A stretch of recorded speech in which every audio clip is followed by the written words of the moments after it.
ny toy ivaka ny fahamarinana sy ny fikambanan'ny Mpiara-Mamaky ny Baiboly ary ny fikambanana mampely Baiboly eto Madagasikara dia faly manolotra anao ity fandaharana ity. Fantatrao va fa Mamatonalina izao? Andro faha-efatra.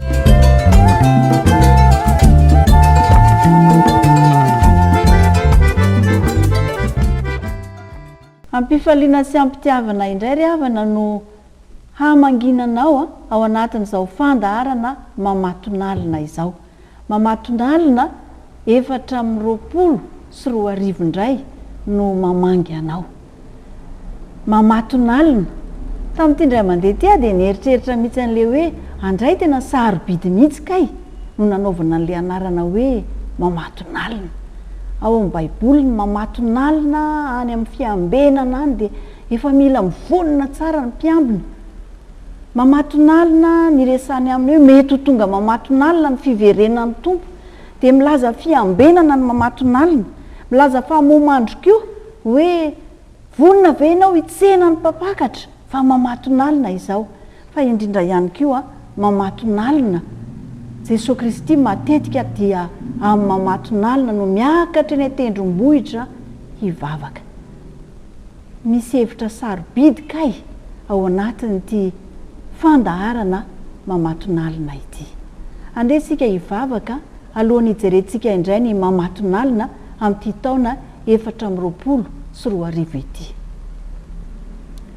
Saotranao zay Andriamanitro fa ianao no manasa anay hiditra ao anatin'izao fandaharana Mamatonalina izao. Manana hafatra ampitaina aminay ianao, manana hiraka ampanaovina anay ianao ao anatin'izany fandaharana izany. Omeo anay Tompo ny sofina malady miaino tsara ary ny fo mandrakitra ny teninao, fa indrindra koa Tompo toe-po mankatoa ny teninao. Dia mitenena indray Mpamonjy eo fa vonona iaino anao izahay. Ataonay amin'ny anaranao raha teo Jesosy Kristy ny vavaka. Amen. Ny loha hevitra amin'izao Mamatonalina 420 sy 20 izao dia ny hoe Andriamanitra mitaona ny mpanjaka hibebaka. Fiainam-pirenena no resahina ary zava-dehibe loatra zany hoe avy dia ny mpanjaka no kendren'Andriamanitra mba hibebaka aminy, ary rehefa mibebaka amin'ny mpanjaka na ny mpitondra zany dia hitaona ny vahoaka hibebaka aminy ihany koa. Ny bokin'ny Daniela no hojerentsika ao anatin'izao fandaharana Mamatonalina izao. Misesy mola izy isan'andro fa dia ao amin'ny bokin'ny Daniela no andraisantsika ny hafatra isan'andro amin'izao Mamatonalina izao indray. Fa rehefa mijery ny tontolo manodidina ny Daniela isika ao amin'izany bokin'ny Daniela zany dia hitantsika miharihary ilay Andriamanitra mpamindra fo. Daniela moa izy babo nentina ny Babilôna, jiosy fa mpanompon'Andriamanitra ary olona izay tena mahatoky amin'ny mampanompon'Andriamanitra azy. Dia naneho ny famindram-pony Andriamanitra ka any amin'izany Babilôna zany, izay manana mpanjaka miavonavina sy matoky tena no nampidiran'Andriamanitra ny mpanompony. Nanehoany ny famindram-pony dia izany mpanjaka zany no nisehoany. Daniela 3 manomboka amin'ny 920 ka hatramin'ny 930 no angalantsika hafatra amin'ity fandaharana androany ity. Daniela 3 manomboka amin'ny 920 ka hatramin'ny 930. Mivaky toy izao amin'ny anaran'i Jesosy Kristy.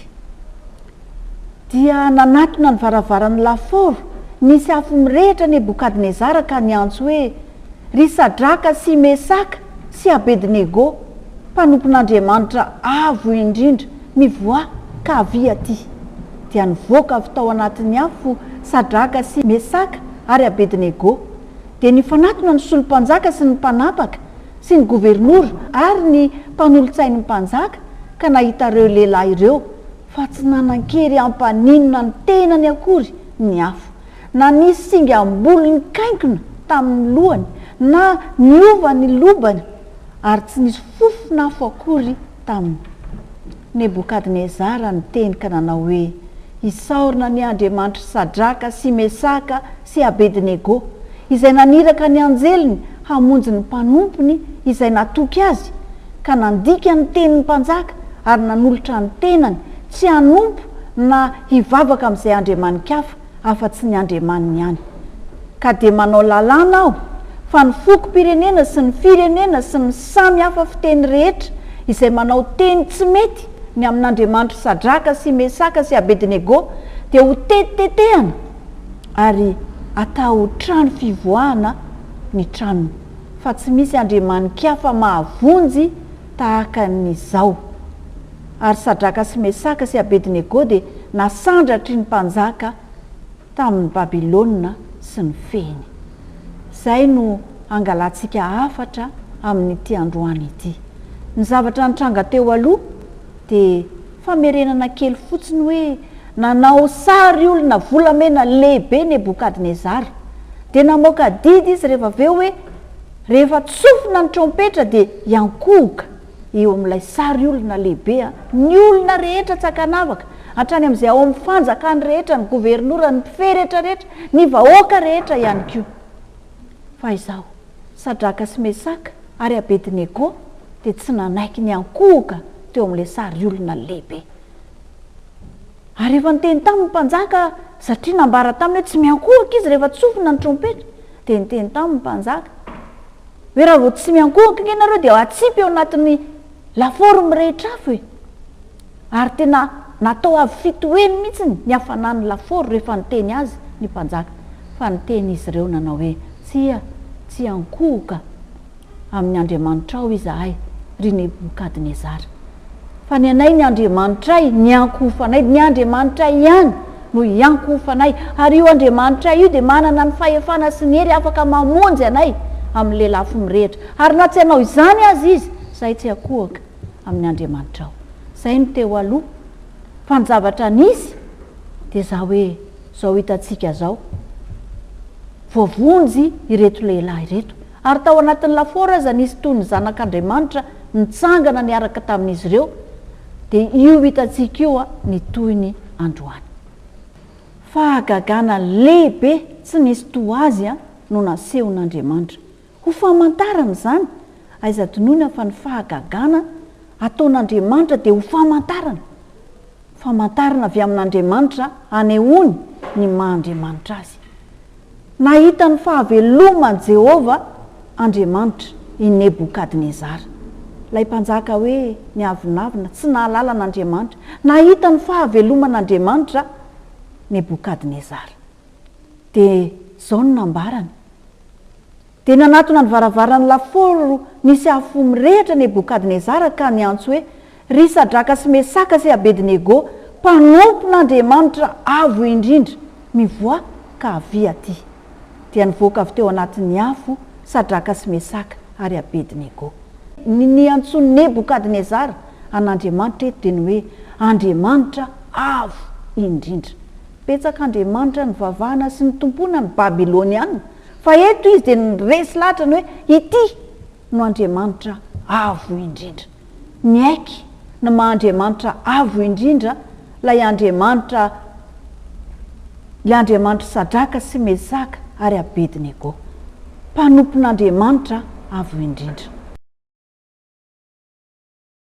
Dia nifanatona ny solompanjaka sy ny mpanapaka sy ny gouvernoura ary ny mpanolotsain'ny mpanjaka ka nahita ireo lehilahy ireo fa tsy nanan-kery nampaninona ny tenany akory ny afo, na nisy singa ambolo ny kaikona tamin'ny lohany na niova ny lobany, ary tsy nisy fofona afo akory taminy.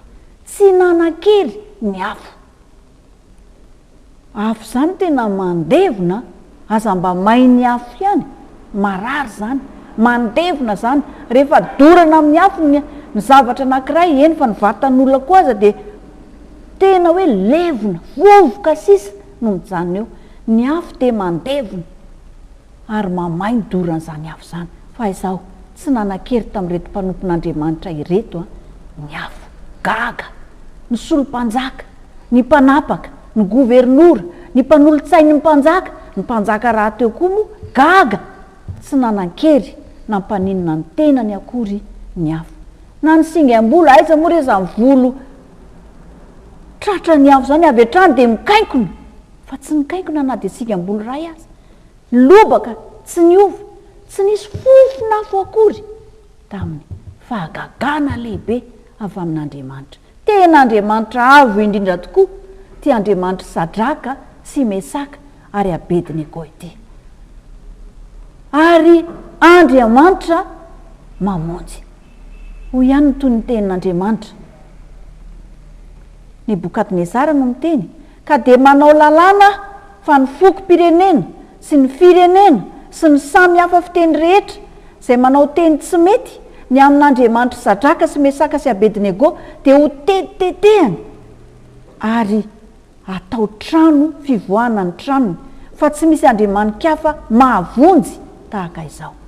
Andriamanitra mahavonjy, namonjy ny mpanompony tamin'ny afo, ary eto izy dia lasa nanao lalàna mihitsy ary Nebokadnezara hoe na iza manao teny tsy mety amin'Andriamanitra Sadraka sy Mesaka ary Abednego dia ho tetitetehany, fa tsy misy andriamanika hafa mahavonjy tahaka izao. Dia mitoy ihany ny tenin'ny mpanjaka eo amin'ny 5:20. Nebokadnezara ny teny ka nanao hoe isaorana ny Andriamanitra Sadraka sy Mesaka ary Abednego izay naniraka ny anjely ny hamonjy ny mpanompony izay natoky azy, ka nandika ny tenin'ny mpanjaka ary nanolotra ny tenany tsy hanompo na hivavaka amin'izay andriamanika hafa afa-tsy andriamaniny ihany. Toy ny tena nanaja ilay fahatokiny izy telo lany mpanjaka hoe tena mpanompo mahatoky reto, tsy nety ny ankohaka tamin'andriamanika hafa, na dia atao aza hoe ny mpanjaka no manome ny didy, tsy nety nanaiky ny tenin'ny mpanjaka izy, nandika ny tenin'ny mpanjaka tamin'ny fahasahiana. Tena eto zany vakivava Nebokadnezara, tena mpanompo mahatoky reto.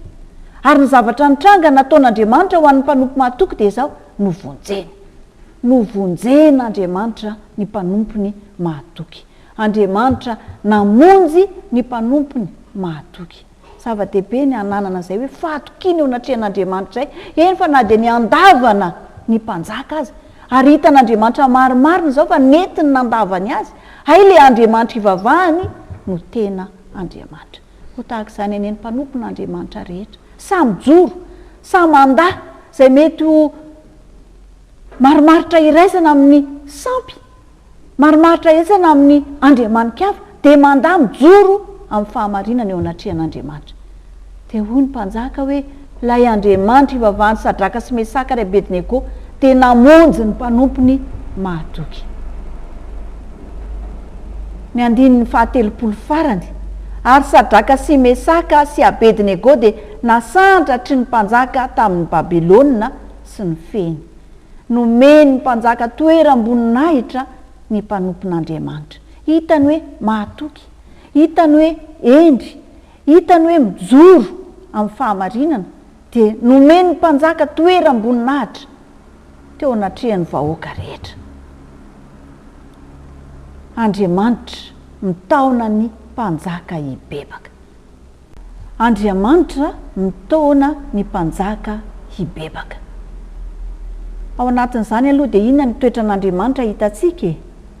Andriamanitra mifezy ao rehetra izao. Tsy any amin'ny hoe mpanjaka jiosy ihany nandehanan'Andriamanitra, fa hitantsika tsara hoe mpanjaka jentilisa izao vangin'Andriamanitra izao. Mifeny zavatra rehetra Andriamanitra ary mifeny fanapahana rehetra eto amin'izao tontolo izao.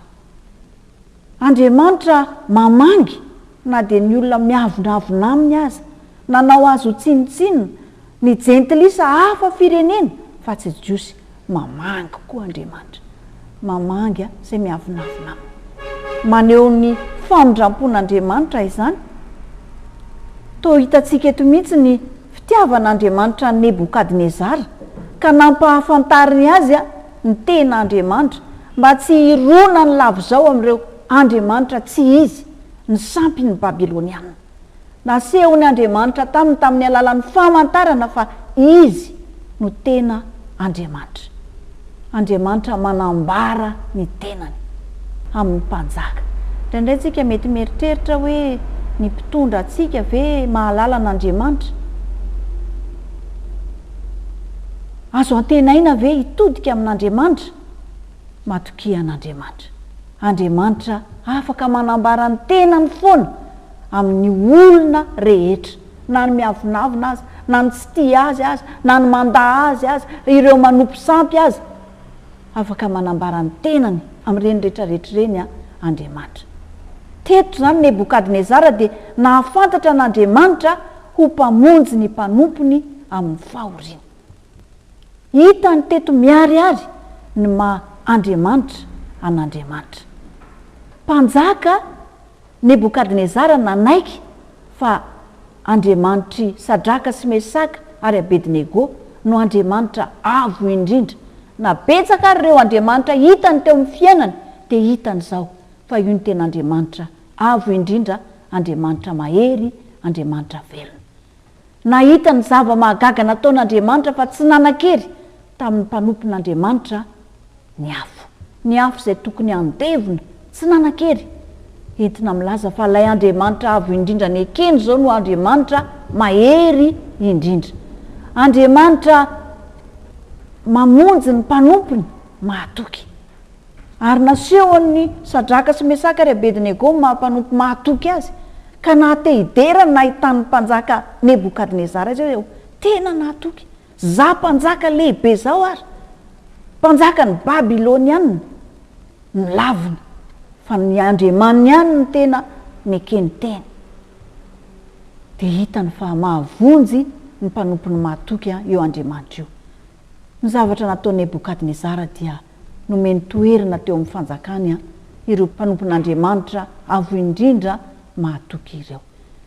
Toerana mendrika satria hitany fa manam-pahendrena, hitany fa manana ny fanahy, ny fahalalana, ny fanahy, ny fahendrena miavaka, azo ny antoka fa hitondra tsara amin'ny toerana izay ametrahany azy eo amin'ny fanjakany. Ho Sadraka sy Mesaka ary Abednego anie ianao. Any amin'izay toerana misy anao any amin'ny toeram-piasana, na eo amin'ny fiarahamonina, na eo amin'ny firenena, mety manan-toerana ianao eo amin'ny fanjakana, amin'ny ambaratonga-pahefana misy eo amin'ny fanjakana, ho Sadraka sy Mesaka ary Abednego ny ianao. Mpanompon'Andriamanitra izay natoky azy ka nandika ny tenin'ny mpanjaka ary nanolotra ny tenany tsy hanompo na hivavaka amin'izay andriamanin-kafa afa-tsy andriamaniny any. Ho mpanompon'Andriamanitra mahatoky ka tsy ankohoka afa-tsy amin'Andriamanitra irery any. Ho fitaovam-pamonjena ho an'ny mpitondra ny firenenao any ianao no ny mahampanompo mahatoky anao. Ho fitaovam-pamonjena ho an'ny mpitondra ny firenenao. Zany no faniriana afatra farany atao amintsika. Ho fitaovam-pamonjena ho an'ny mpitondra ny firenenao any ianao. Fa Andriamanitra dia te hamonjy ny mpanjaka, te hiantso ny mpanjaka hibebaka. Ho fitaovana ho amin'izany any ianao. Hivavaka isika. Misaotra anao zay Andriamanitra noho ny amin'ny tantara tantarainy ny bokin'ny Daniel, ny tantaran'ny Sadraka sy Mesaka ary Abednego dia ireo mpanompo mahatoky ka nataonao famantarana teo natrehan'ny Nebokadnezara mpanjaka. Ny amin'ny Mahandriamanitra tsy tohanao, ny amin'ny Mahandriamanitra velona anao, ny amin'ny Mahandriamanitra mahay zavatra rehetra anao, ary ny Mahandriamanitra mpifehy izao tontolo izao anao. Mba hanaiky anao ny mpanjaka, mba hanaiky anao ny manam-pahefana rehetra noho ny amin'ny mpanompo mahatoky izay hatsanganao.